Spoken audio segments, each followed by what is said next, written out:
So, Nazrin, shall we have like 5-10 minutes just on no more than 10 minutes? Yeah, we want feedback. Okay. Yeah.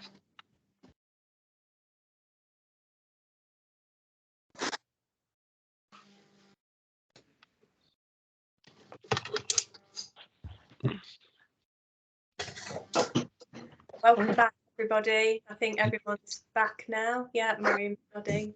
Sick. So it would be really great to hear from a few of you. If you're happy to share the discussions, some of the themes that came up for you in your break. Over to you.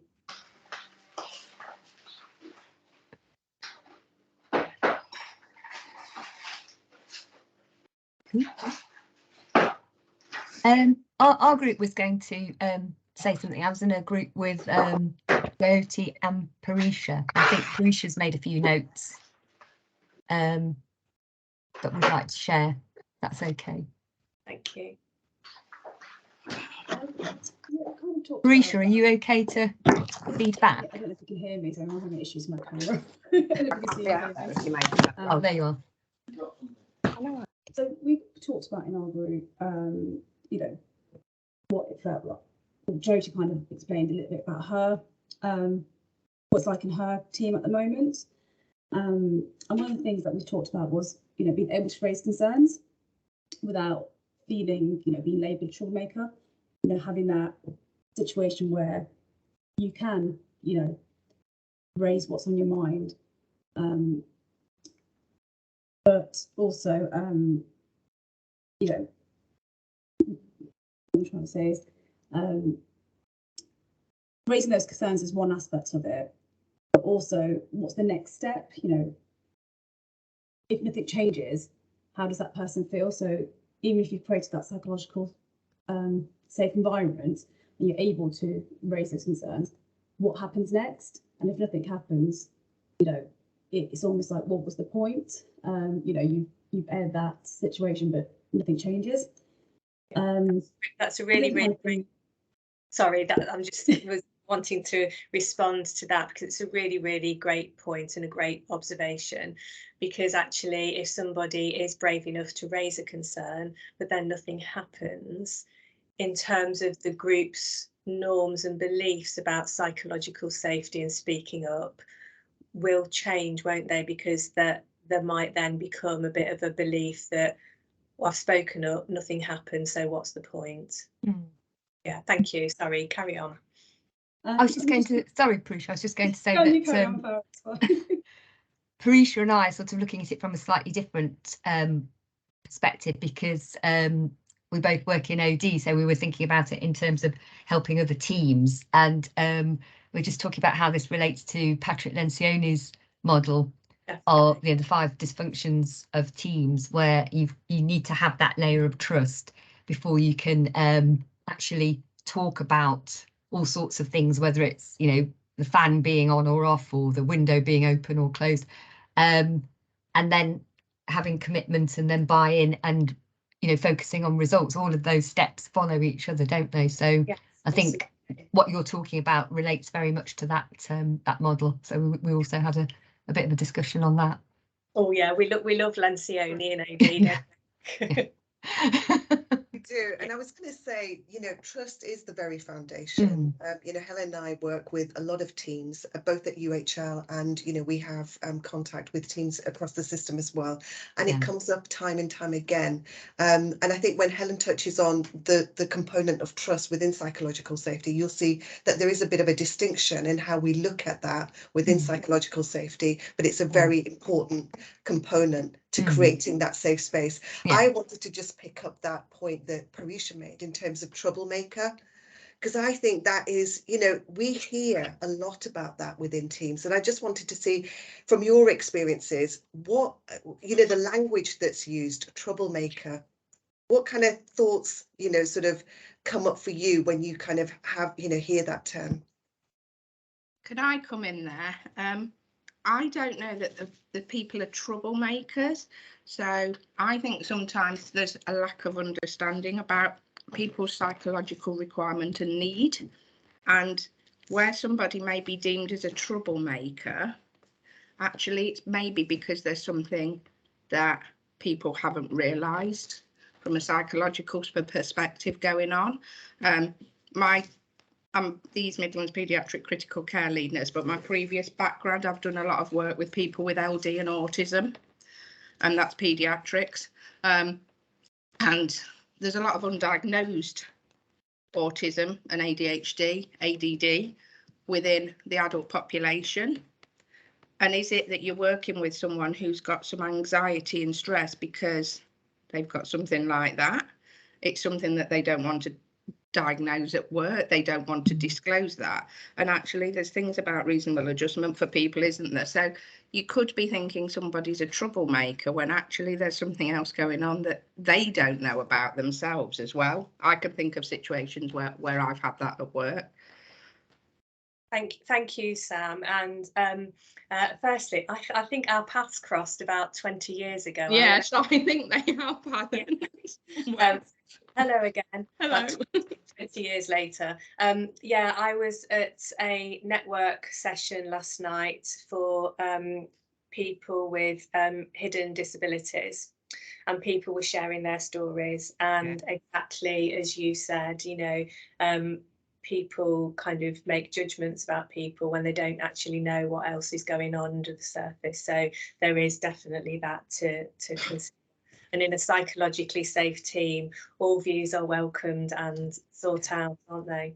Yeah, and it's about, I mean, I can talk about that because actually I've been in situations where that's been the case, and the person's been supported by team members. They've clearly had some, but they've not wanted to do anything about it. But actually, because it's been open and honest, actually then that individual has been given work that supports them. They've then, but it's out, when I say used by team members, so they were in like, the individual was in a PA type role, but actually was superb at certain things. So actually was at team members, we were able to move bits of work around and ensure that individual had those bits of work and supported those, and that the other PA did other things. So it worked really well for that team at that time that I was in. Yes, yeah, thank you. I've just seen a few bits pop up on the chat box, and I love that one that's just come in about change maker is a kinder term than troublemaker, like that, change maker. Yeah, I was just going to pick up on a few, Helen. Rebecca Carlin says, the best feedback I ever got was you are a rebel. They didn't mean it in a nice way, but I was proud because I'd spoken up, but I was that lone voice. And I think that is something, isn't it? That when sometimes you might actually feel like a lone voice, but to have that courage and to put yourself out there and be vulnerable sometimes actually changes people's mindsets. It changes cultures, because by you being courageous doing that, it helps others too. There's also Emily, instead of keeping your head down and keeping quiet, getting on with the job, feel like a troublemaker. Okay, thank you, Emily. Yeah, agree with Sarah. All staff should be able to take a safe, have a safe space, and their manager, and be able to talk about any topic. Definitely, and sort of you can kind of read there, not feeling that people are going to be judged for or penalised if staff start to behave out of character. And I think that's a really important point, and we'll touch on that a bit later when we, focus on what happens to teams when they're working under pressure. And you might see behaviours that you might not normally associate with people within the team. So we'll talk about that later. Is there anything else that you'd like to pick up, Helen, from the chat? Well, I was just mindful that I don't know that Parisha had actually finished her kind of room feedback, actually. Was there anything else that you wanted to add? No, there's nothing else to add. Okay, all right. So thank you everybody for your comments in the chat box. Is there anything that anybody would like to voice and tell us about from their conversations before we move on to the next slide? Oh, Roisin? Yeah, we talked a bit about how to sort of nurture people when they first come into the team, and that's quite a delicate time to make sure that if you've got a psychologically safe team, that is maintained, or if you know, if you don't have such a psychologically safe team, that actually new people coming in can be a good time to try and build that. And actually, we talked about when there's a whole team together, it's quite good if in a psychologically safe team, if there's sort of less hierarchy, even if people are different bands and things, that if you don't really notice that, and if that's not emphasized, then people can feel a lot more safe to speak up.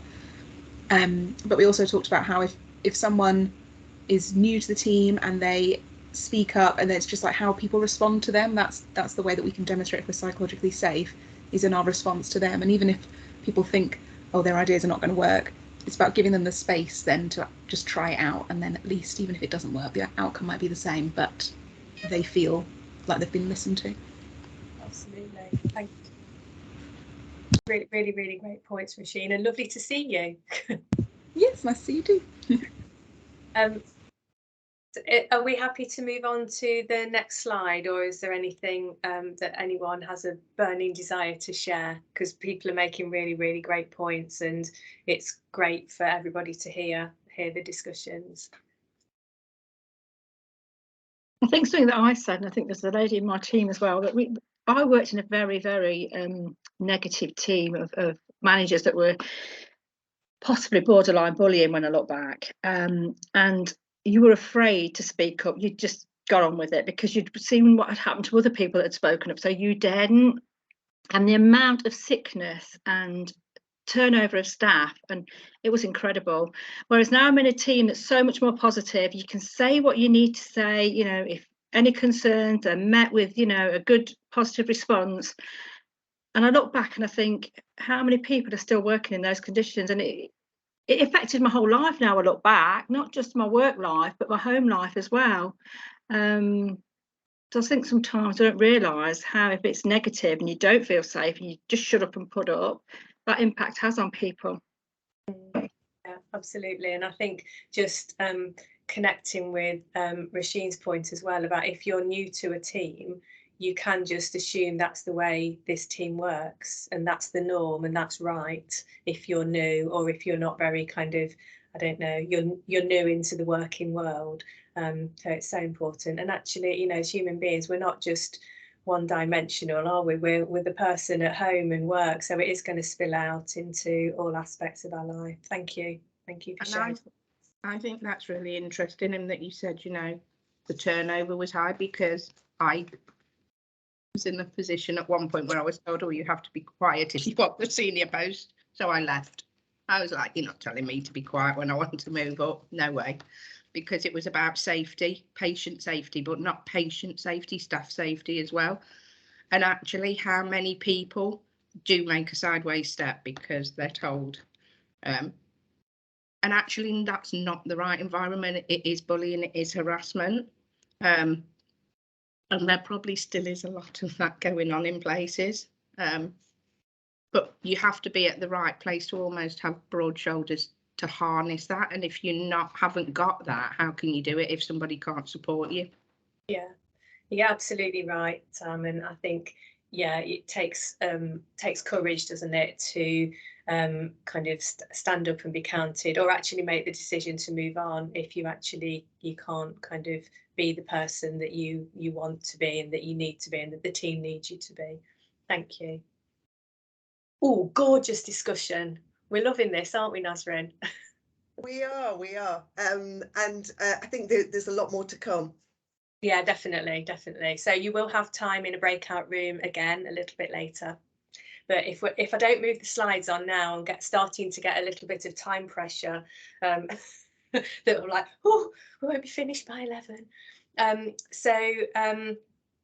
This slide, bit busy, but is all around psychological safety and trust. And we thought that it would be, that it is really useful actually to just tease out the differences. So you can obviously have a little kind of look and read at the slides, but put very, very simply is that trust is between individuals and psychological safety is a group phenomenon. said it right, as opposed to phenomenon. Sorry, just my little joke. But trust is a really crucial component part of psychological safety. And sort of obviously, really, the research shows that psychological safety is impacted by the size of a group. So the larger the group, it tends to be more challenging to kind of have psychological safety, and a smaller group are more likely to be able to develop psychological safety. So in terms of trust, because this is when we were kind of researching and putting this session together, this difference between trust and psychological safety. It's the first time I think that I'd really looked at it in a lot of detail. Oh, somebody's got their hand up. Can't see who that is. It's Anu. Anu's got her hand up. Anu, have you got a question? Sorry, it's a mistake. Sorry. Oh, okay, no worries. There's no mistakes here. We're a psychologically safe group. Trust was first kind of researched in more detail in the mid-90s, so 1995, and trust was described as three things. Trust was given to somebody based on their ability, so their competence to carry out a task. I trust you to do X, Y, Z. Your integrity, so the actions and words match, and that's the integrity between two people, because we're talking about trust, which is an individual thing, and benevolence, which is around somebody putting another person's interests at the heart of what they do, and underpinning or sort of bolstering or reinforcing these things, ability, integrity and benevolence, is having consistency in all of these things. So if somebody consistently sees that, so for example, I use myself and Nazrin as an example. If I consistently see Nazrin as being competent and her actions and words match, and I can see that she puts kind of people at the heart of what she is doing, and that's a consistent thing, then I will over time start to trust Nazrin, and that's kind of how it works. And I do, thank you kindly. Yes, you just saw the heart just come in there. I did. I was like, where's that heart coming from? And you need that in order to have psychological safety in a team. So just thinking about, just looking at the kind of the blue boxes that are in the middle of the screen. So psychological safety as well is a kind of like an immediate thing. So if you're in a team and you have that kind of trust around you, you can immediately, without sort of forethought, you can speak up.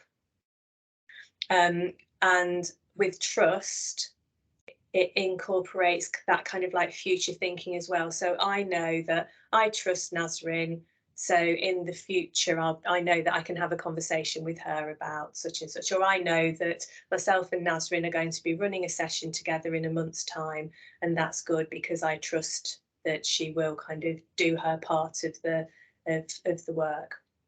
I hope this is making sense. Got a thumbs up from Nazrin again. Thank you. So when thinking about self versus others, oh, thank you. Another thumbs up. Psychological safety. So will others, so thinking about this, will others give you the benefit of the doubt? So if you are in a team and you, I don't know, make an error, or you come in, I don't know, you come in late one morning, or you've had to go home early and you haven't told anybody, will people give you the benefit of the doubt?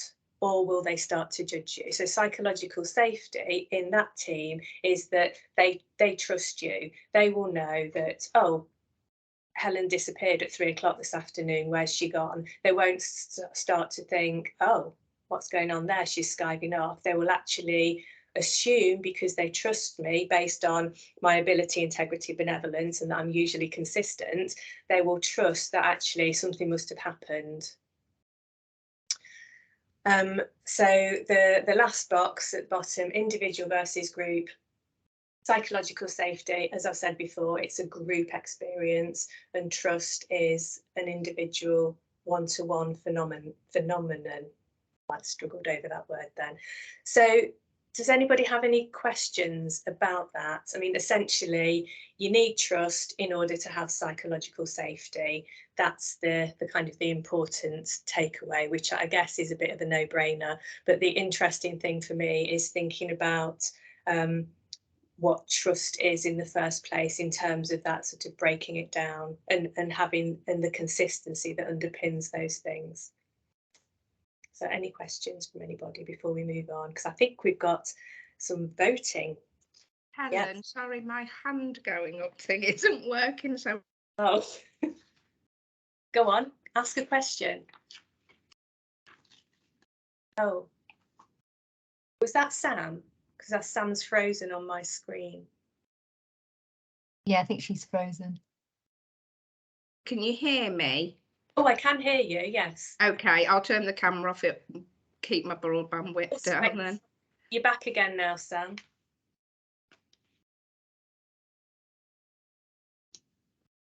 Now we can't hear Sam. Oh, I love technology. Sam, are you still there? Did you have a question?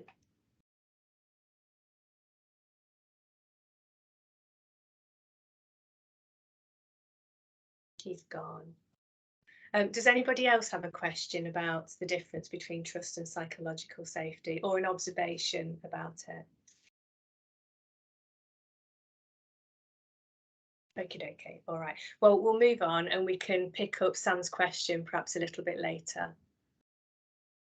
So now, I guess most people who have been using MS Teams and going on to training sessions might be familiar with Mentimeter. So we're going to ask you to answer this question. Why do you think psychological safety is important? And so if you've got a phone and you're able to scan this QR code, then please do so now. My colleague Matilde is going to bring up Mentimeter on our screens. So if you can't use the QR code and scan it in, when Matilde brings up the next screen, there's a code on there, which I think she's also going to type into the chat box as well, so that you can actually pull up Mentimeter on your phone and then put the code in, and then you'll be able to input and answer this question. Hope I've explained that okay. And whilst Matilde is doing that, I think that Sam's put her question into the chat box. I might be back with you, Helen, am I? Back with us, yes. So I'd put, when does trust become broken? In the example you gave of somebody disappearing, yeah, taken off, oh, I had to do this, I had to do that. But actually then when there's no proven output, or it's almost like that detectiveness, isn't it? It sounds almost like I'm some sort of detective sleuth. So you're then not seeing the output of what's required within given time frames, because there's continual excuse. So now, I think that's about that person is then struggling, and you put things in place. But when then does it become, because it then starts to impact on the widest team? Do you see where I'm coming from? Oh yeah, definitely. So and it can almost impact on the whole team psychological requirement. Yeah. So I'll give my thoughts to that, and then perhaps Nazrin might have some thoughts as well. So there's something around how secure is the trust in the first place. So if the trust is there based on the things that I mentioned, and consistently over time that trust has built up, so it's a a long-standing thing, and then that example of being late happens kind of once or twice, then it's less likely that trust will be broken. But then if essentially the person's consistency in the, I don't know, it might be mistake making or being late or whatever it is, the consistency drops off, then that's when, and that's just following the research actually, that because consistency is such a fundamental part of having trust in somebody that they can deliver consistently on those three factors, that in my view is when the trust would be broken. There is another factor in there as well, and this is just from other kind of work that I've done, is that different people have a different kind of internal kind of like measure, I suppose, of competence or reliability. So I might actually see somebody doing something competently one time, and from that point on I believe that they are competent to do it, but somebody else's values may be that they need to see somebody, I don't know, I'll use a nurse example, like cannulating somebody several times competently in order to believe that they are truly competent. So there are individual differences, and so sometimes if two people are working together and one person has well, they've seen me do it once, I was competent and perfectly safe, so why don't they trust me? But actually, if the person doing the observing is someone who needs to see somebody do something several times before they're convinced somebody's competent, then you will get a bit of kind of like challenge in that relationship. So they're my kind of my thoughts around that, Sam. I'm not sure if I've answered your question, but Nasrin, did you want to come in on it? You're on mute, Nasrin. For some reason, my machine had logged me out, so I caught the tail end. I think the only thing that I would add to what you said is that where you've got a psychologically safe team, if there are inconsistent behaviours that are being demonstrated by somebody within the team, that team is safe enough to be able to have a conversation without it being seen as a personal attack with the individual and saying, we're seeing this behaviour from you, what's going on for you? And what is contributing to this behaviour, because this is the impact that it's having. So that trust, the fact that people can have that and have it in a safe space where people don't feel that, they're being undermined in any way, judged in any way, is psychological safety, because people still know that it's coming from a good place. Does that make sense, Sam? Yeah, total sense. I think where I'm coming from is that previously the teams have been safe, but where there's been that inconsistency, if you've had that discussion, the individual has still felt unsafe themselves. But then to me, that then is about them as an individual and the support they need and how you get that support for the individual. Yes, yeah, and there is something, just going back to our previous conversation and the because I don't know if this links to the hidden disabilities stuff that you were talking about as well, but there is an important thing here around, and this came up at the session I was at last night, around training and support for managers to be able to manage situations actually, and I know from our organisation at least, and convinced this is a system view anyway, that this is a priority now for us to start to provide managers and leaders with time and training to be compassionate and inclusive leaders, and give them the space to actually develop psychological safety and trust in their team. And that's not about being a flim-flammy leader. That's around, you know, setting clear expectations and being able to have open and honest dialogue with people. So we're the change makers. Loving that word. So shall we just have a quick look at Mentimeter? So why do you think psychological safety is important? So I'm just going to pick out a few because we've got some great stuff here. Yeah, important because of staff well-being, good for effectiveness of the whole team, happy individuals, supports communication, ensures good mental well-being of colleagues, team effectiveness, yeah, that's coming up lots, and employees feeling valued, staff retention, feeling valued and listened to, yeah, gives you job satisfaction, creates a culture that, oh, thank you, thanks Matilda, it creates a culture that thrives and supports effectiveness, helps with so many things. Create openness, better team outcomes, well-being, innovation, happy teams. And I don't know actually if you any of you were on the Michael West session at the beginning of the week. You're absolutely right. And he and if you weren't able to get to that session, really recommend you watch and listen to the playback, because he gave so many like research evidence around why being kind of compassionate leaders, because that's what we're talking about, is so important for patient outcomes.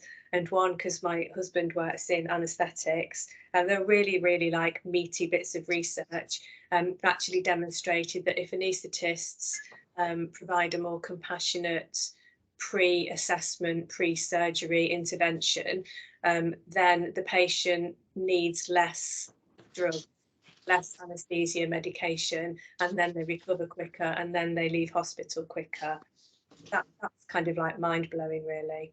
But yeah, so important. Now, who's put rice pudding and chicken curry? I really want to hear that story. Was that just to see if I was going to read all of the boxes? I mean, yes. Rice pudding and chicken curry, indeed.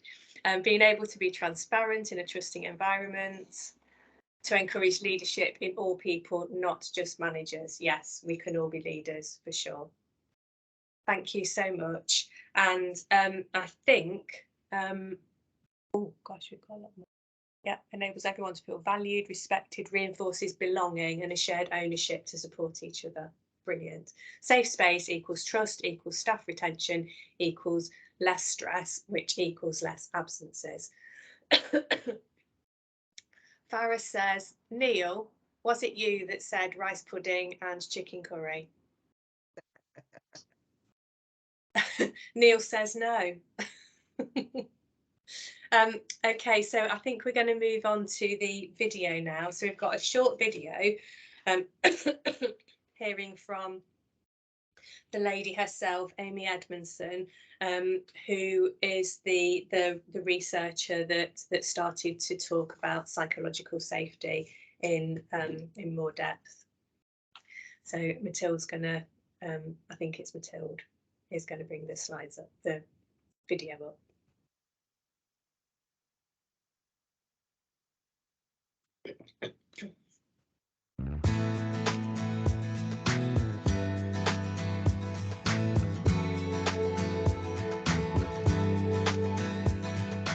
I want to describe 4 important outcomes of psychologically safe work environments. The first one is learning. The second one is risk management. The third is innovation. And the fourth is job satisfaction, job meaning. So first, let's talk about learning a little bit. And by learning, I mean 2 things. I mean your own learning. If you're in a psychologically safe work environment, you're more able to listen, to ask for help, to gain better data on what's happening around you.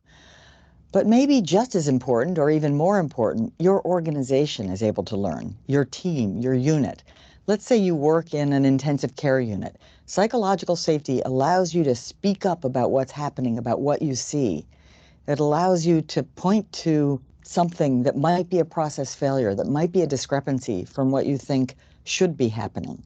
So it allows people working together in intense interdependent work environments to speak openly with each other, and often, very importantly, to ask for help, to ask for input. A second one is just plain risk management. Because people are able to discuss risks thoughtfully, skillfully, they are better able to manage them as a collective. In healthcare, like many work organizations, but often in an even more extreme form, the work is highly interdependent. That means that patients' outcomes, patients' health, very much depends on the skillful coordination, discussions, decision-making among different clinicians, different caregivers. And so psychological safety is an input that helps people discuss risks thoughtfully, make decisions skillfully, and that way they're better managing the very real risks that are always present in the healthcare setting. Innovation is another crucial outcome from psychological safety. When people have a sense of psychological safety at work, they're better able to brainstorm. They're better able to offer possibilities. They're also better able to assess and test ideas and see what works and engage in rapid cycle learning processes that allow us to work together to figure out what really works and what's going to be a great new opportunity for the future. A fourth outcome of psychologically safe work environments is job satisfaction. People who have a high sense of psychological safety at work feel more valued and feel more respected by their colleagues, by their bosses, by the environment. And so they feel better about the job. They feel better and more committed to keeping that job over time. This is obviously a really valuable outcome of psychological safety. When people have longer tenure in their jobs, it's better for the patients, it's better for the organizations, and it's better for the colleagues.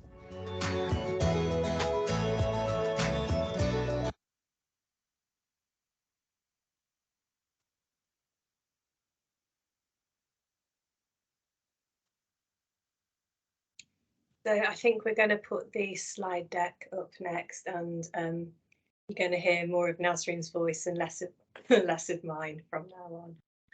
Yay!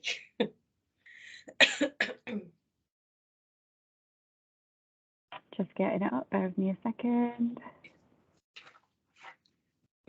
So the first slide that's coming up is a bit of a wrap up now of why teams need psychological safety. You've heard Amy Edmondson's views, and we've all had a bit of a voting opportunity, and now we're just going to kind of like wrap up that part of the discussion. I mean, is there anything that is coming up for people, you know, when they've kind of looked at the video? Is there anything that anybody wants to share?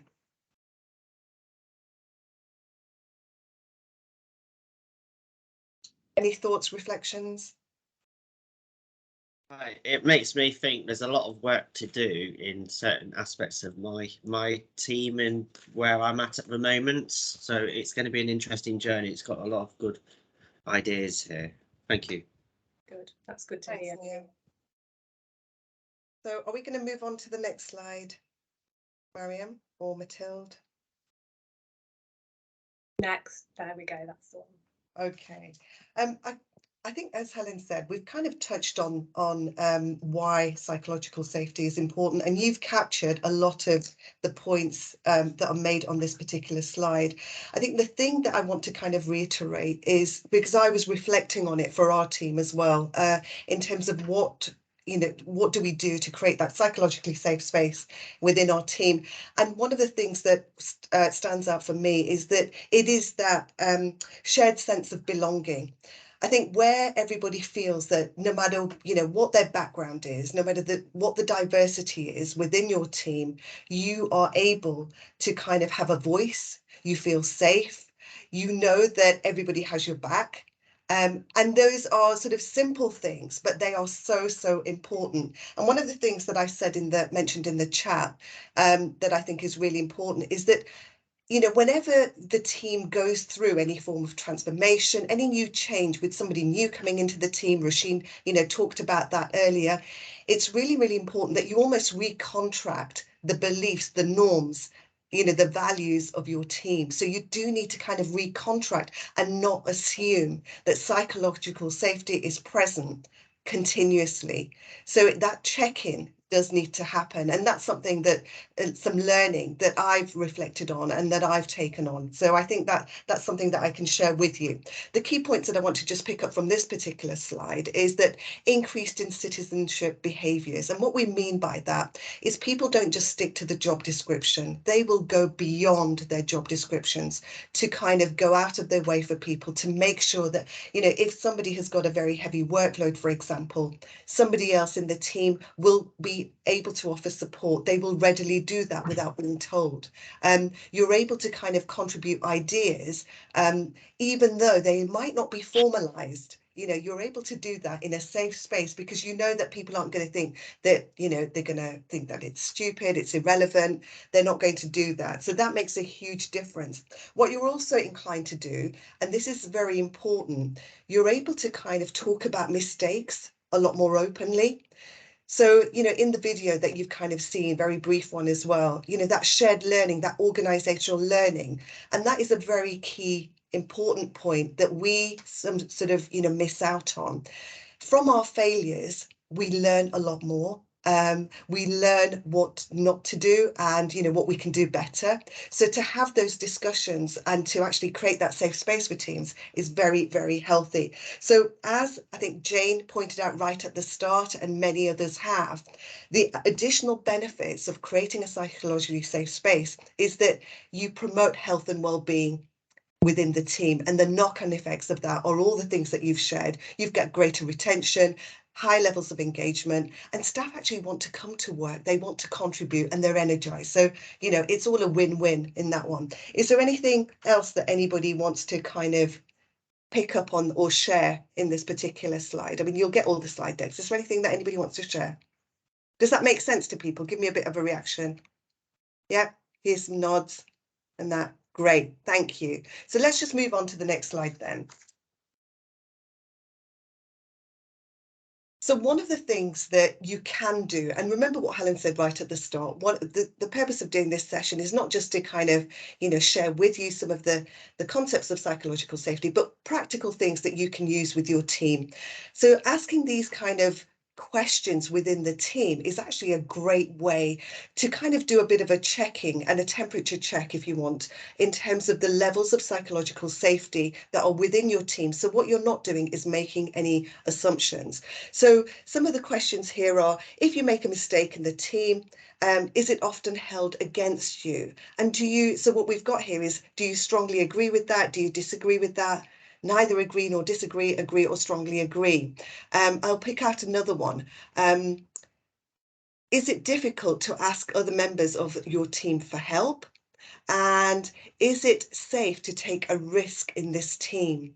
And those are sort of simple questions, but they're really fundamentally important, because what it does do is help you in a very sort of objective way, if you like, capture what's going on, you know, within your team. And then from that, you can kind of explore what you might need to do to kind of increase some of the psychological safety within your team, which is sort of what Neil kind of, you know, talked about just before we kind of moved in from the back from the video. So what I'm going to ask you to do is just go on to menti.com, and if you're able to provide the next code, Mathilde, on the next slide, if you're able to share that with the group.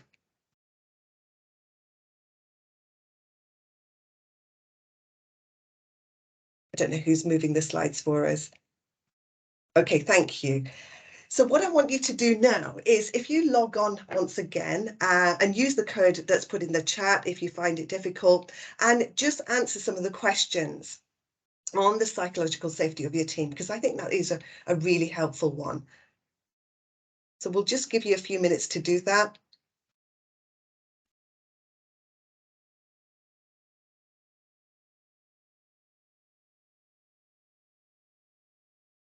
So if you didn't get the QR code in time on your phone, then you can input onto menti.com with the code that's on the screen there. And I think Matilda's put it in the chat box as well. Thanks, Helen. Is anybody having difficulty with menti.com? Is everybody okay? Brilliant. Okay, so what are we seeing here in terms of, let me just ask. So the first question was, has everybody contributed? This one, oh, we're still kind of seeing the slide come up. No, I can't see it's actually really small. This appears quite small in my screen. I can see it, Nazrin. So let me just read out the question first, Helen, and then you can sort of share the numbers if that's okay. So the first one, if you make a mistake in this team, it is often held against you. So how many people are sharing that? So we've got an average score for each one. So you remember it was kind of 1 to 5, I think, yes, on the previous. Yeah. So on average, if you make a mistake, is it often held against you? We've got an average score at the moment of about 1.8. So that was, I need to think about the other slide, hold on. So that was disagree. Okay, I'm going to read the next question. So members of this team are able to bring up problems and tough issues. So that on average is a 3.8. So that's somewhere between a neither agree nor disagree, and a 4 would be agree. That's great. And the next one is, it is safe to take a risk in this team. I can't see the numbers. I think that's the only thing. I don't know if that's safe to take a risk in this team is scoring a 3.2. So that's a neither agree nor disagree. Okay, so we're back sort of in the middle there. And then is it is difficult to ask other members of this team for help. That's on average, that's a 2.1. So that's a disagree. That's a disagree. Okay.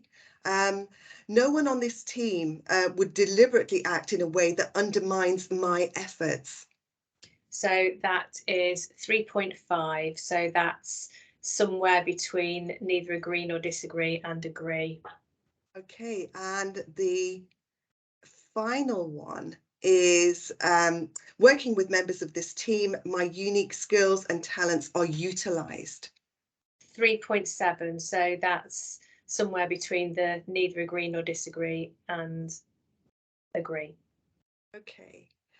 Thank you, Helen. I think, so what are some of the, I mean, first of all, is this a useful exercise, and is this something that you could potentially see, something that you might want to do with your team? Anybody able to kind of come in? Would people feel comfortable doing this with their team? Yep, so I've got a few hands up. I'm not sure where they're coming from, but that's good. I'm getting a reaction, so that's good. I think it is a really good one to do. I mean, how do you feel about the scoring? Because obviously with the average scores, we haven't got things where people are sort of, you know, strongly agreeing. I mean, are you kind of surprised by it, or what are you noticing? Anybody want to come in and share? Is there anything in the chat? Let's have a look. I'm just having a look. No, there isn't anything relating to that in the chat. I think what I'd like you to do is just kind of hold that thought in terms of, because this is really important. Actually, yeah, there is. So Salma, I'm not sure if I'm saying your name right, I do apologise, said I think it's a great way to assess how your team feels and compare this to the environment you believe has been created. Yeah, I think it's a really good one. And then what you can do with this particular exercise is then start to explore a little bit further in terms of getting the team to kind of think about, well, okay, so what are the behaviours that we associate when we are feeling psychologically safe? And what are the behaviours that we, you know, associate when we are not feeling psychologically safe? And how does this tie in with our values? So this is a really great exercise that you can kind of do with your teams and explore what it means for them in a very safe way, in a non-threatening way, non-judgmental way. So are we able to kind of move on to the next slide, please? I think as well, Nazrin, just whilst we're moving on to the next slide, it can maybe feel like a scary thing to do if your team doesn't feel very psychologically safe. So there might be some reluctance, but this can also be the first step towards developing a more psychologically safe team, because actually you are starting to encourage having those conversations. You are, if you're a leader, you're actually asking the question, how do you feel in this team? And that will be a great way to start role modelling. I'm actually interested in this and this is important to me. Thank you, Helen. So shall we move on to the next one, which is, let's have a look. Here it's looking at factors that increase and decrease team psychological safety. So once again, if you want to sort of log into the code that's provided and kind of just, you know, answer from your perspective, what do you think some of the factors are that increase and that decrease psychological safety?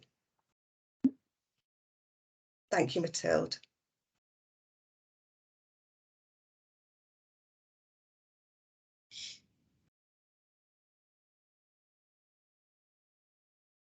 So again, you can go to menti.com and put the code in that's on the screen, or I think Mathilde's putting a link to the chat box. Oh, Rachel's asking for more. Let's have a look. More time to access the QR code.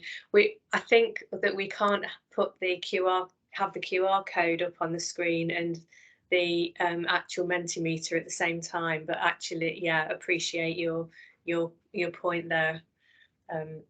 Yeah, I mean, if anybody feels that they're not able to contribute because they can't connect, please feel free to put anything in the chat. You know, we do want to make sure that, you know, you do have a voice. After all, this is entitled Giving You a Voice. So please just make sure that you put anything in the chat and we will pick that up for you.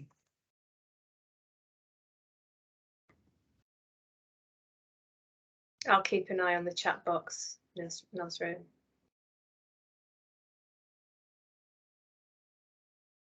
Bryony's put the QR code in the chat. Thank you so much, Bryony. That's fantastic.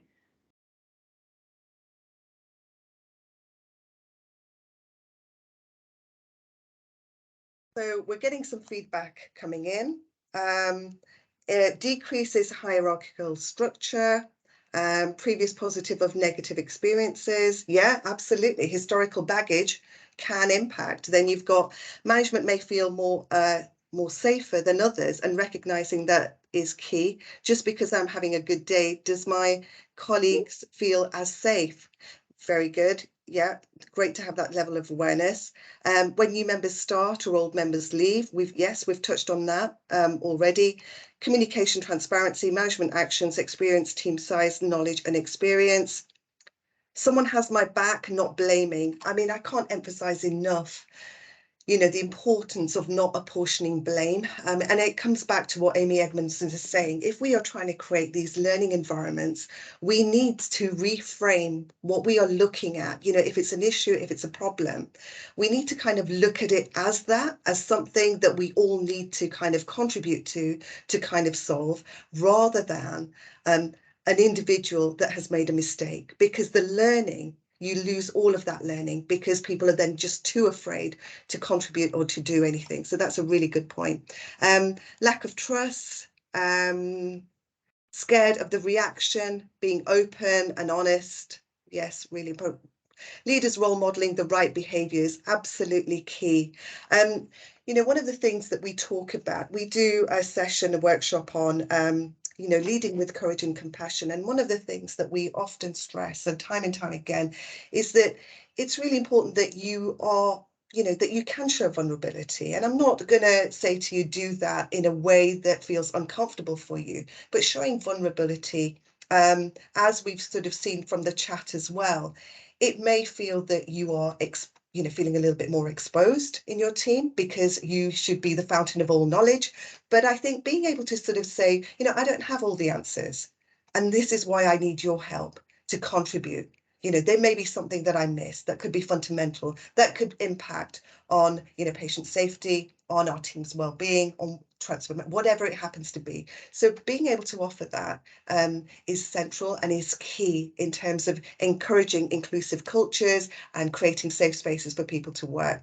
So that's really important. So I'm gonna, I mean, you will get, let's have a look, feeling confident in the team, that's really important. Is there anything that's coming up in the chat that we need to pick up on, Helen? Namala's mentioned about trust impacting on psychological safety and support and value, which has come up on Mentimeter for sure. Summer has just put in, shift working can lead to constant changing of teams and unknown colleagues. That is a really great point, actually, and therefore decreased psychological safety. So yeah, teams that actually are constantly changing on a day-to-day basis actually need to work harder to develop that psychological safety, because they don't have that day in, day out contact with each other to build it up over time. Yeah, great point. Thank you. So let's just move on to the next slide. I mean, what we will do is try and capture these so that you will have these when we send you the slide deck as well. So let's have a look. To mention fatigue, when you have agency stand-in, not to mention fatigue. Yes. Yeah, absolutely. So if you've got agency staff working with an already busy, knackered team, yeah, that's going to cause more issues for sure, because you don't know the agency staff, do you? You don't, and it is that, it's almost that thing time and time. I mean, the thing is that when you have new people coming in, they will only judge you by the behaviors that they see. They will not judge you by any sort of intent, motivations that might be driving that behavior, because they haven't built that relationship with members of the team. It's only when you know, work with the team for a period of time, you're actually able to kind of understand everybody's little sort of foibles, nuances, all of the different things, and you're able to kind of pick up when people are uncomfortable or feeling unsafe. So yeah, that's a really, it's, you know, something to bear in mind and a really important point. So thank you. Are we able to move the slide deck? Shall I just try and take control of these, and let's just get to the next bit here. So let's just sort of summarize. I mean, you've picked up on some of the key points in terms of factors that increase and decrease psychological safety. So one of the, you know, the benefits in terms of increasing psychological safety is that, you know, you can prioritize things around the patient. So all of the work is prioritized around the patient, which means that the impact of that is that people are able to kind of speak more openly about, you know, things that might go wrong, think about, you know, safety as being very critical. So it's received positively, which is really important. We've already touched on the importance of learning and improvement. So what we're learning from our failures, we're encouraging the openness to have those conversations. And I know, you know, from my own experiences, this isn't easy. It's very easy to kind of talk about, but it's not easy. But if you start, you know, slowly opening up these conversations, it can create a very, you know, safe space for people to do that. It's really important, as you've already pointed out, just to kind of, you know, role model the behaviours as leaders, you know, and we are all leaders in our own right, no matter what we do, what job role we do. So to encourage that safety element, you know, that you're supported by your colleagues and individuals is really important.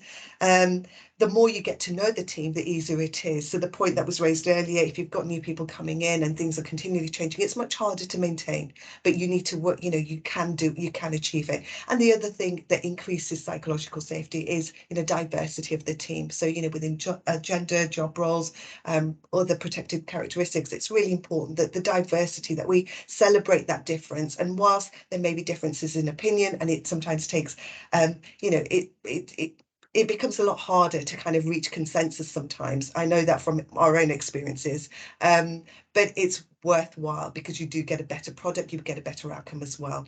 Things that decrease, you've already touched on, organizational hierarchies. You know, people at the top feel very safe to kind of share their, you know, be themselves and share, you know, their thoughts and opinions, whereas people, and that means that junior staff, you know, will feel less able to do that. So it's just something for us to bear in mind.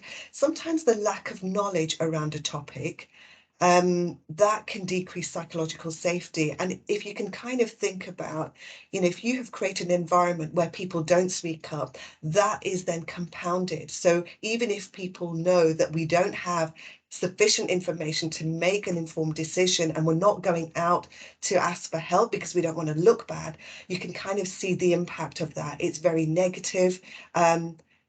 And the outcome isn't that great for the teams either.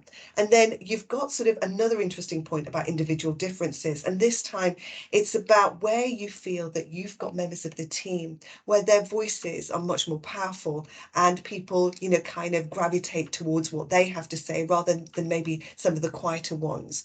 So sometimes having things in place, it might be that, you know, if you've got reflective people that like to spend a little bit more time reflecting within your teams, that you're actually able to kind of send information out beforehand, be very clear about some of the discussion points, and that gives some people a bit of time to kind of respond and, you know, share some of their thoughts rather than just diving in. And for some people, diving in is absolutely fine. So it's just good for you to bear that in mind. Now, I don't know, do we have time for another breakout activity? So what could you do? We've done the first bit where you've kind of gauged, you know, the psychological safety within your team. So I think here now is a really great way for you to kind of think about, well, what could you do to support psychological safety within your team? And if you think back to what we talked about right at the start, the 4 key components of psychological safety, which is sort of inclusion safety, feeling included, so that's shared sense of belonging, the learner safety, being able to talk about, you know, mistakes and receive feedback, that contributor safety, which is, you know, everybody being able to share, and that challenger safety, so that people know that whenever we're challenging from a good place and it's all very positive. So I want you to kind of just take a picture of this before we put you into your breakout rooms. We are going to give you 10 minutes. So it's not going to be as long, but at least a little bit of time just to kind of share. And is it Mariam or Matilda that are going to put you into breakout rooms? Should we do breakout rooms of, Mariam, should we do 6, 7? So I've already set up the rooms. Most of them are 7, there's 1 8. So there's a lucky extra person in the group. I will open the rooms now, if that's okay, Nazrin, or do people want to get a picture if they haven't yet? If you want to get a picture, but the key question is, what could you do to support psychological safety within your team? Now that you've probably had a bit of chance just to reflect where you might be, what can you do? So just take a picture and yes, put everybody into breakout rooms, please, Mariam. Thank you.